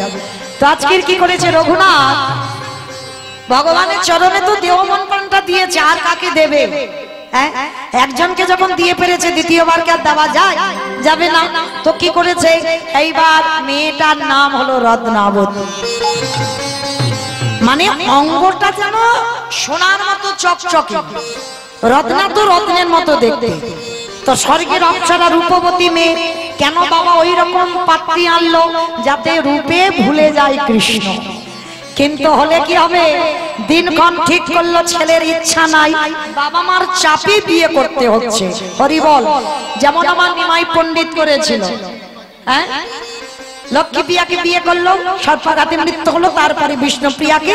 কিন্তু বিষ্ণুপ্রিয়াকে বিয়ে করবার সময় বলেছিল আমার মায়ের জন্য বিয়ে করলাম, আমার জন্য নয়। হরি বল। কিন্তু এখনকার ছেলে একজন বলবে যে আমার মার জন্য বিয়ে করলাম। হরি বল। সে যাই হোক, এইবার কি করেছে বাবা, বিয়ের দিনক্ষণ ঠিক হলো। আমা বিয়ে বাড়ি একটু উলু না হলে হয়? একটু দাও। বরেলো বরেলো বলে পড়ে গেল সারা গো, উলু ধ্বনি। বরেলো বরেলো বলে পড়ে গেল সারা, বরেলো বরেলো বলে পড়ে গেল সারা,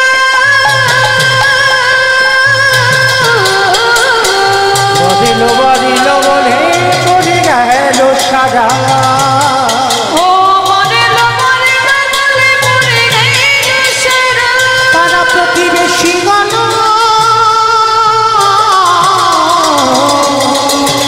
তারা হলো দিশাহারা গো, হলো দিশাহারা, পাড়া প্রতিবেশী গণ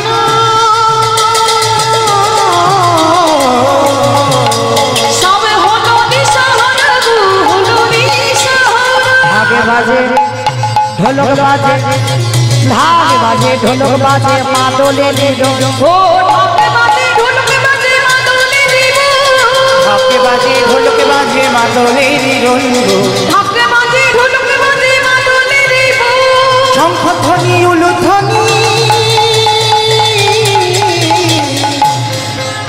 আদে করে নারে গো, করে নারে গো, আনন্দ যার ধরে না, আনন্দ আর হরি নাই গো, আনন্দ যার ধরে না, আনন্দ আর হরি নাই, ভক্তের বিবাহেতে আনন্দ যার ধরে না। ওদের ভোনাদের বিবাহেতে আনন্দ আর হরি নাই।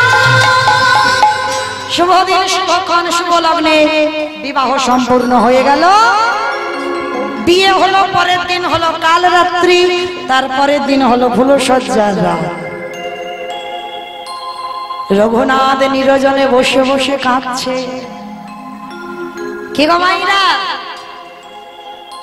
বিয়ে দিলে বউ ভাতের দিনে মেয়েরা কান্নাকাটি একটু করে কেন? এই যে বাপের বাড়ি থেকে সবাই যায়, কিছুক্ষণের জন্য দেখা হয়, চলে আসে। তবে মা এখনকার দিনে মেয়েরা আর কাঁদে না, ও অনেকবার যাতায়াত হয়ে যায়, তাই না? এখন আর কাঁদে না, কিন্তু তখনকার দিনে বাবা এই বউ ভাতের দিন যখন বাপের বাড়ির লোকজন চলে আসতো, পাগলের মতো কাঁদতো। কেন? একাকী হয়ে গেল, তাই না? এই জন্য কাঁদে। তাহলে প্রত্যেকটা মেয়ে বাসর ঘরে কাঁদে, কিন্তু আজকের জিনিসটা একেবারে উল্টে গেছে। বাসর ঘরে এক কোণে বসে রঘুনাথ কাঁদছে। কি গো, সে মেয়ে কাঁদবে কোথায়? ওদিকে বর বসে বসে কাঁদছে। আচ্ছা মা বলো তো দেখি, ওই ফুলসজ্জার রাতে যদি কারো স্বামী বসে বসে কাঁদে, কি বুঝবে? বউ পছন্দ হয়নি, নিশ্চয়ই প্রেম প্রেম করা আছে, তাকে পাইনি বলে বাবা জোর করে বিয়ে দিয়েছে, ওই জন্য কান্নাকাটি করছে। কিন্তু না, রঘুনাথ তো তেমন ছেলে নয়।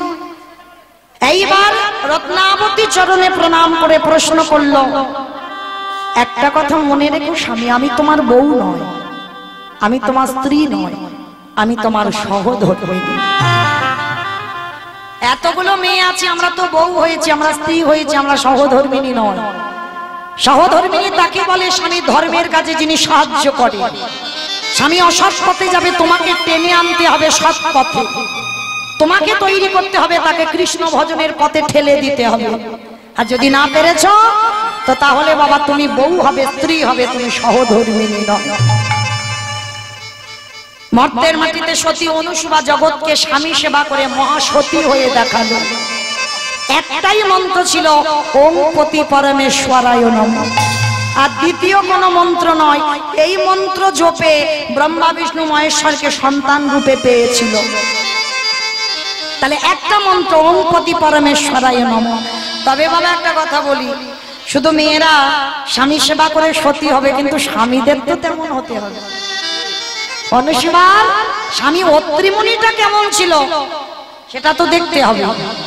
তো আজকের ওই রাতের অন্ধকারে রত্নাবতী বলেছিল, বলো তুমি কার জন্য কাঁদছো, কার জন্য তুমি এত কষ্ট পাচ্ছ, আমায় বলো, আমি তোমাকে তার কাছে পাঠিয়ে দেব। পারবে না, পারবে না রত্নাবতী, জীবনে তুমি পারবে না। স্বামী তুমি আমায় চেনো না, একটা কথা মনে রাখো। আচ্ছা আগে বলো তো দেখি, তোমার সঙ্গে আমার বিয়েটা হয়েছে কেন? রত্নাবতী বলল, তোমাকে কৃষ্ণ ভোলাবার জন্য। বাহ, তার মানে তুমি জেনেই আমায় বিয়ে করেছো?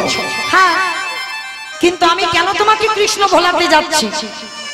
তুমি আমায় চেনো না স্বামী, বলো তুমি কার জন্য কষ্ট পাচ্ছ? এই রাতের অন্ধকারে আমি নিজে তার কাছে তোমাকে পাঠাবো। পারবে না রত্নাবতী? বললাম তো পারবো, তুমি একবার তার নামটা বলো। রত্নাবতী ভেবেছিল অন্য কোনো নারীর নাম বোধহয় বলবে, কিন্তু কোনোদিন ভাবেনি রত্নাবতীর স্বামী রঘুনাথ আজকের এই কথাটা বলবে। রত্না, ত্রিসত্য করো, আজ ফুলসজ্জা রাতে প্রত্যেকটা নারী তার স্বামীর কাছে যায়, আমি স্বামী হয়ে তোমার কাছে চাইবো, তুমি দিতে পারবে? রঘুনাথের কথা শুনে বলেছিল, পারবো। বলো তুমি কি চাও, দাও। এই রাতের অন্ধকারে এই ঘর থেকে বের করে আমাকে কৃষ্ণ চরণে পাঠিয়ে রত্নাবতী গো।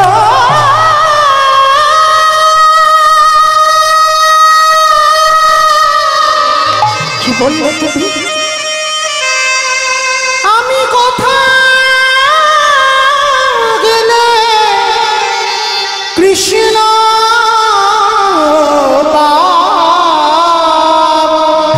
এনে দাও আমার কৃষ্ণ। তুমি বলে দাও ওগো রাতে না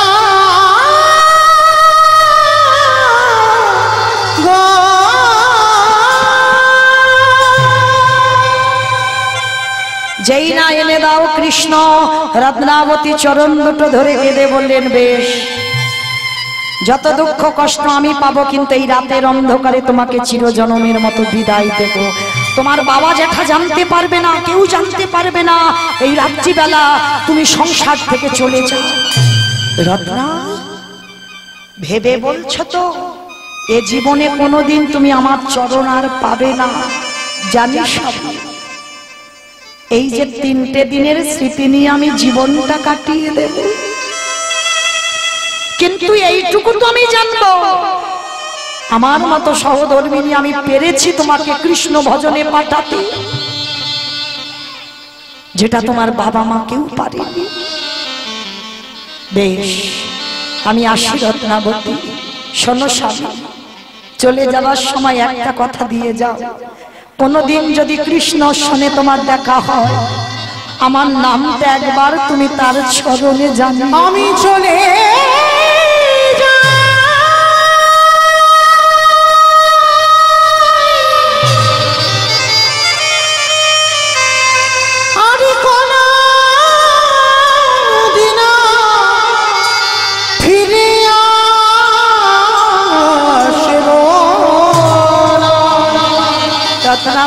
আমি চলে যাই ওগো রত্না গো। চলে যাচ্ছি রত্না, আর তোমার সঙ্গে আমার দেখা আমার জীবন নদীর তুমি ভালো থেকো। নাইয়া আমার জন্য কেঁদো না, কৃষ্ণ বলে কেঁদো। আমার ভাবের খেলা সঙ্গ হলে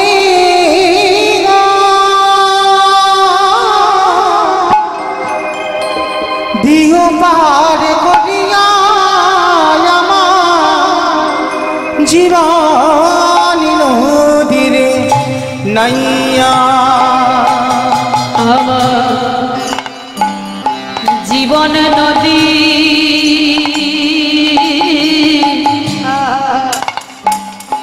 নাইয়া আমি চলে যাচ্ছি গো, তুমি ভালো থেকো। ভবের খেলা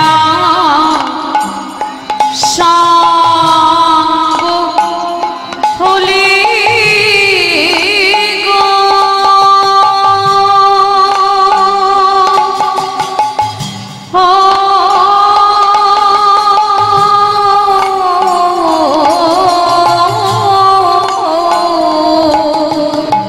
আসি রত্নাবতী, দিও পারে রিয়া আমার জীবন নদীর নাইয়া দয়ালে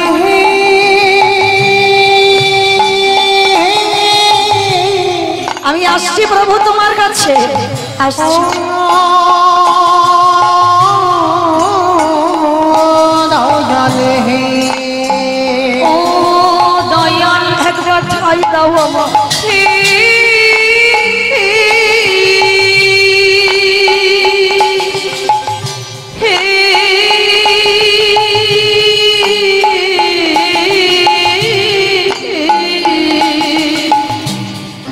ওরে ও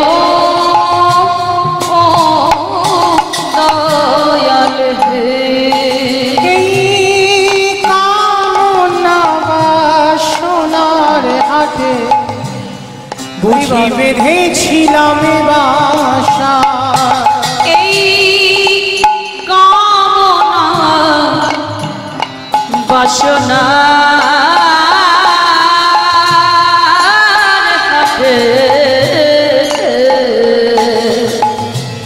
বুঝি বেঁধেছিলাম বাসা সবই অচলে হবে আমার যাওয়ার কানে গো দেখি নাই ভাবিয়া আমার নেতাই গৌর জীবন নদীর নাইয়া আমার জীবন নদী নাইয়া ভবের খেলা সঙ্গ হলে দিও পারে করিয়া আমার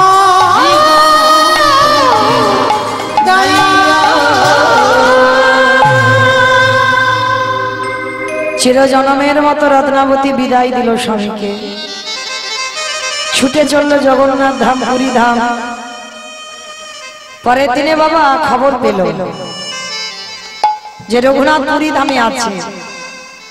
ছেলেকে আর তো ফিরিয়ে আনতে পারবে না বাবা, ছেলে যেখানে গিয়েছে।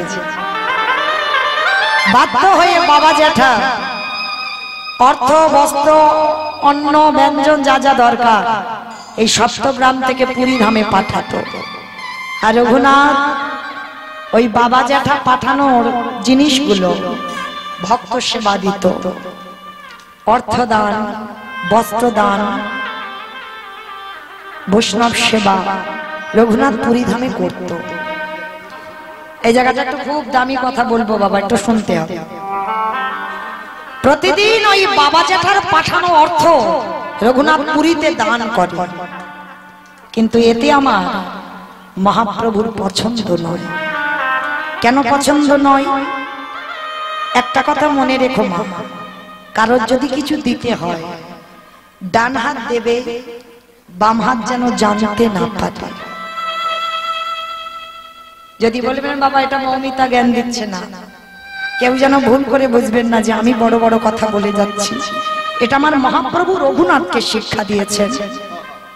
ওর বাবা জ্যাঠা অন্নদান, বস্ত্রদান, অর্থদান করে বলে ওর বাবা জ্যাঠার বড় অহংকার।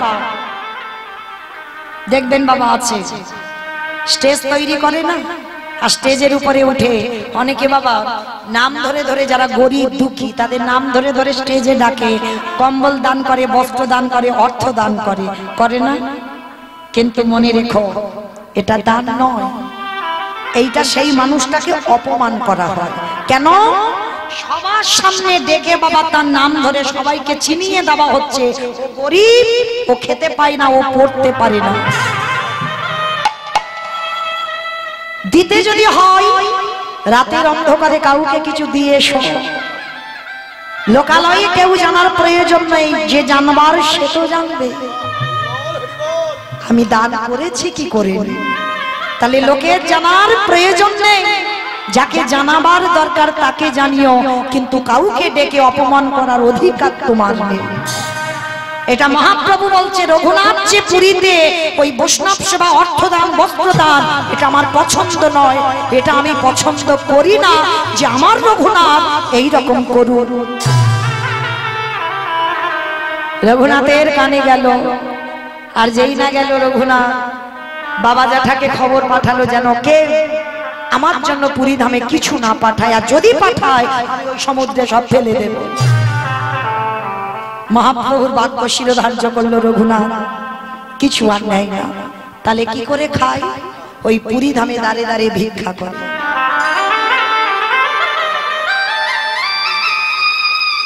ভাবছেন জমিদারের একটা ছেলে, একমাত্র সন্তান, যার কিছু অভাব নেই, সে পুরী ধামে দাঁড়ে দাঁড়িয়ে ভিক্ষা করে। মহাপ্রভু স্বরূপ দামোদরকে ডেকে বলেছিল, স্বরূপ তুমি রঘুনাথকে গিয়ে খবর পাঠাও, ও যে লোকের দাঁড়ে দাঁড়িয়ে ভিক্ষা করে খায়, এটাও আমার পছন্দ নয়। রঘুনাথ সেটাও শিরোধার্য করলো, আমার গৌরহরি যদি চায় না তো আমি কারোর বাড়িতে ভিক্ষা করব না। এইবার কি করবে? আনন্দ বাজারে গিয়ে কাঙালের মতো বসে থাকে। আনন্দ বাজার চেনো তোমার? যেখানে মহাপ্রসাদ বিক্রি হয়, জগন্নাথের মহাপ্রসাদ, ভিতরে গিয়ে দেখেছেন অনেক অন্ন ব্যঞ্জন সবজি বিক্রি হয় না, জগন্নাথের প্রসাদী, ওইটার নাম হচ্ছে আনন্দ বাজার। ওই রঘুনাথ চুপটি করে বসে আছে। তাহলে খাই কি? যে প্রসাদীগুলো বিক্রি হয় না, হয়তো রাত হয়ে গেছে, কেউ নেবে না, কিনবে না, ওই প্রসাদে একটু রঘুনাথকে দিয়ে যায়।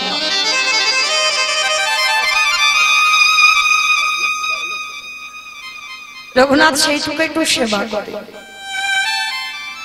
মহাপ্রভু স্বরূপের দ্বারা আবার খবর দিল, রঘুনাথ যে ওই বাজারে বসে অযাচিত ভাবে হাত পেতে কিছু খাবে, এটা আমার পছন্দ নয়।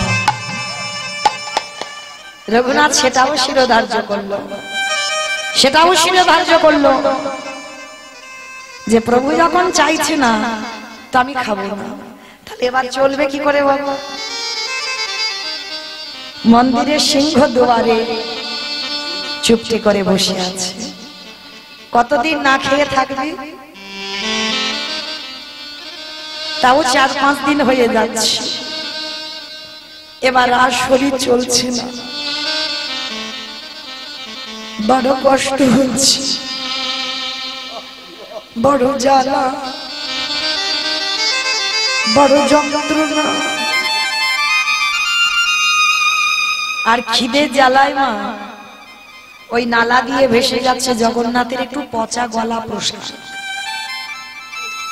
রঘুনাথ খিদে জ্বালায় ওই পচা প্রসাদটা তুলে 7 বার ভালো করে পরিষ্কার জলে ধৌত করেছে, তাতে একটু লবণ মাখিয়ে, খিদে পেয়েছে তো আর থাকতে পারছে না, কিছু তো উদরে দিতে হবে, ওইটা ধৌত করে একটু লবণ মাখিয়ে সবে 1 গ্লাস দিতে যাবে, আমার মহাপ্রভু পিছন থেকে এসে রঘুনাথের হাতটা ধরেছে। রঘুনাথ,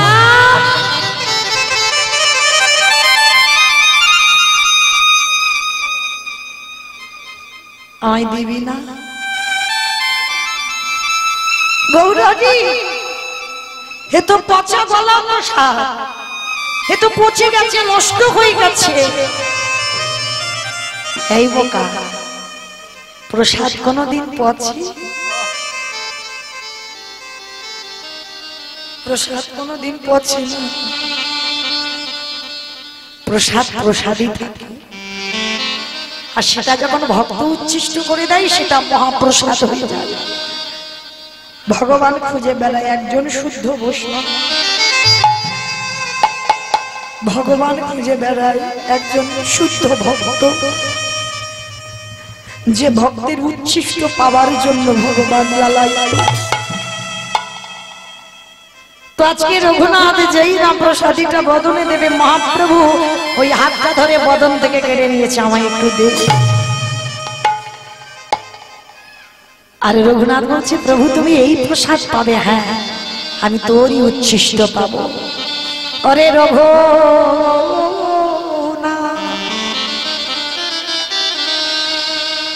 অরে একবার মনে করে গেলা, যেদিন প্রথম তোর সাথে আমার সাক্ষাৎ হলো, সেদিন আমার উচ্ছিষ্ট প্রসাদ আমি তোকে দিয়েছিলাম। আমি জানতাম তুই একদিন আমার শুদ্ধ ভক্ত হবি, তাই রে রঘুনাথ আজ তোর ওই উচ্ছিষ্ট প্রসাদ আমায় দে। ওরে রঘুনাথ,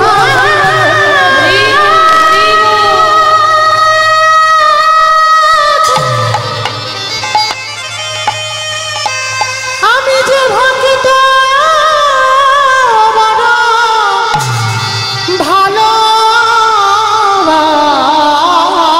ভালোবাসি,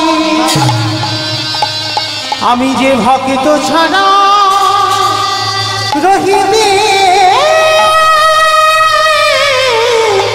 না।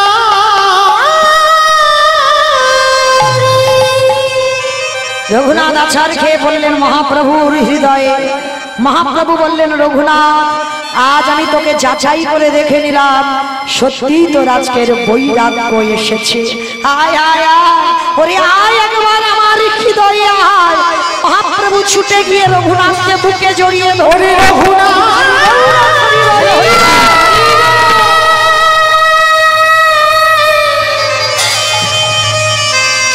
আই আই আমার হৃদয়ে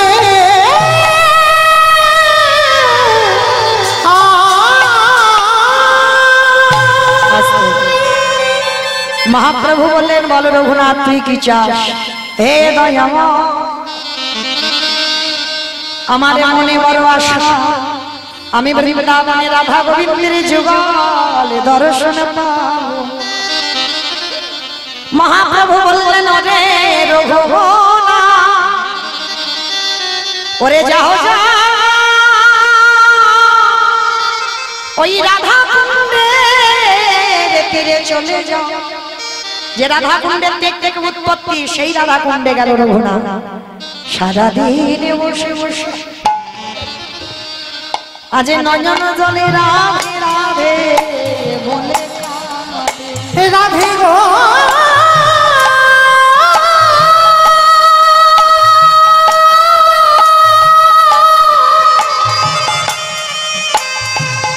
ও গো করুণা,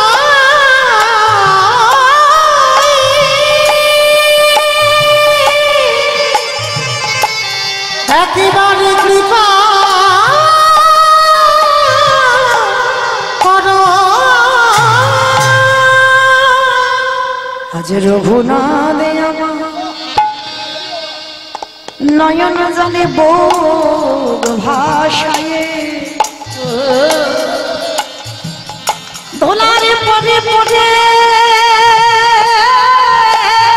হরি বল হরি বল রাধে বলে কাঁদে। পোখর আর থাকতে পারল না আমার প্রেমময়ী করুণাময়ী রাধা। রঘুনাথ ধোলার পরে শয়নে আছে, আমার রাধা রানী এসে উড়ানিটা নিয়ে রঘুনাথের আড়াল করে আছে। ওরে রঘুনাথ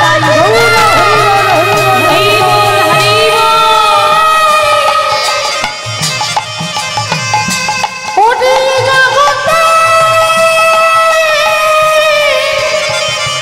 সবাই আমায় ডাকে বটে, তোর মতো চোখের জলে ভেসে আমায়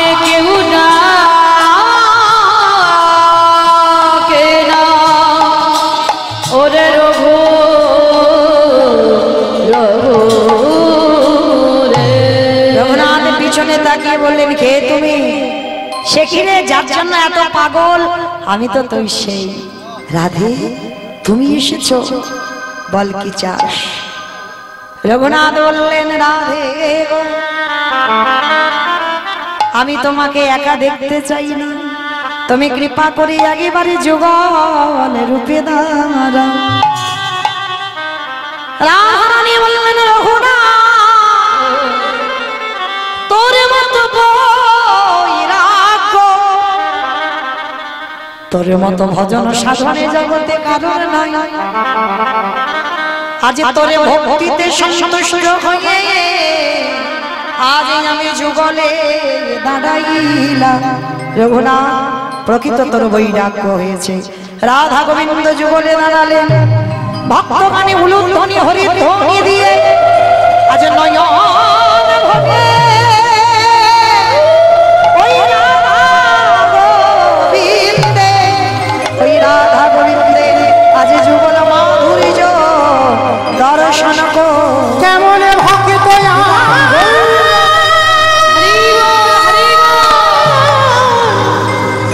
কেমন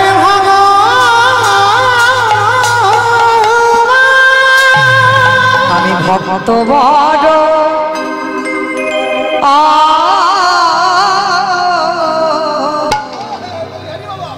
ভালো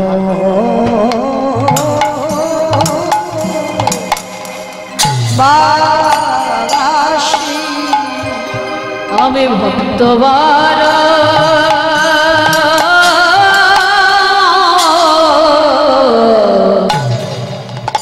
ভালো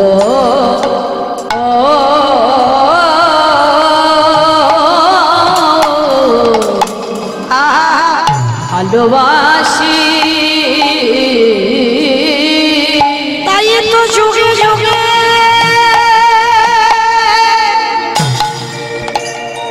ছুটে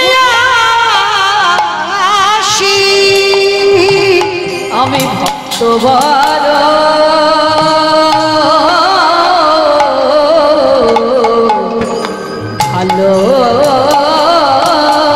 ভালোবাসি। রাধা গোবিন্দ যুগলে দাঁড়ালেন, ভক্তগণ সবাই মিলে যুগল দর্শন করলেন। স্বামীর বামে, ও স্বামীর বামে, স্বামীর বামে দাঁড়াইল নবীন কিশোরী গো। ও স্বামীর বামে দাঁড়াইল নবীন কিশোরী, স্বামীর বামে দাঁড়াইল নবীন কিশোরী গো।